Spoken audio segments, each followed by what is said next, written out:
Cryptography.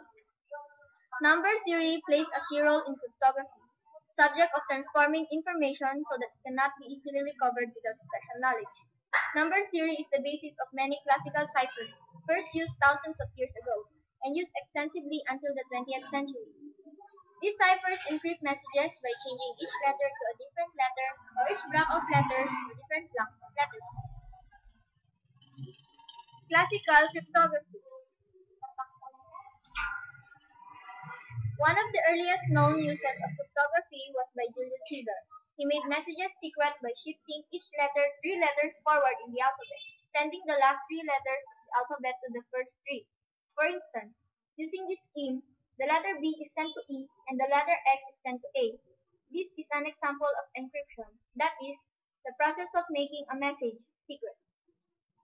To express Caesar's encryption process mathematically, first replace each letter by an element of Z26, that is, an integer from 0 to 25 equal to 1 less than its position in the alphabet. For example, replace A by 0, K by 10, and Z by 25.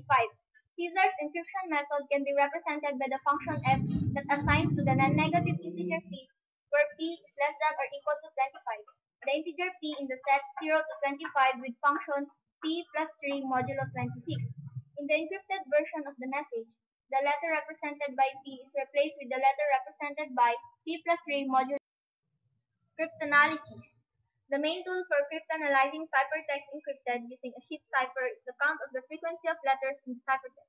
The 9 most common letters in English text and their approximate relative frequencies are E 13%, T 9%, A 8%, O 8%, I 7%, N 7%, S 7%, and H and R 6%.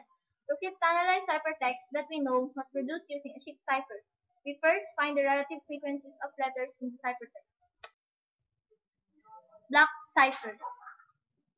Sheaf ciphers and affine ciphers proceed by replacing each letter of the alphabet by another letter in the alphabet. Because of this, these ciphers are called character or monoalphabetic ciphers. Encryption methods of this kind are vulnerable to attacks based on the analysis of letter frequency in the ciphertext, as we just illustrated. We can make it harder to successfully attack ciphertext by replacing blocks of letters with other blocks of letters instead of replacing individual characters with individual characters.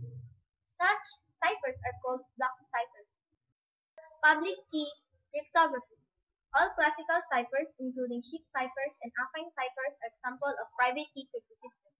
In a private key cryptosystem, once you know an encryption key, you can quickly find the decryption key. So, knowing how to encrypt messages using a particular key allows you to decrypt messages that were encrypted using this key. For example, when a sheaf cipher is used with encryption key K, the plaintext integer p is sent to C is equal to p plus k modulo 26. Decryption is carried out by shifting by negative k, that is, p is equal to C less k modulo 26. Encryption. We use the letters with their corresponding number or order in alphabet. We try to encrypt the phrase, I love discrete mathematics. Looking at the designated numbers for each letters, we obtain I is to 8, L is to 11, and so on and so forth until S is equal to 18.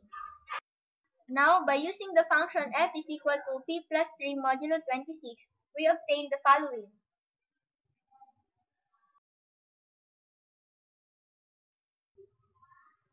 Decryption. Now we try to decrypt the following letters or message. Looking back at the designated numbers for each of the letters, we try to decrypt using the inverse of the function p plus 3 modulo 26. That is, p plus 3 modulo 26. Thus, obtaining the phrase, I love discrete mathematics.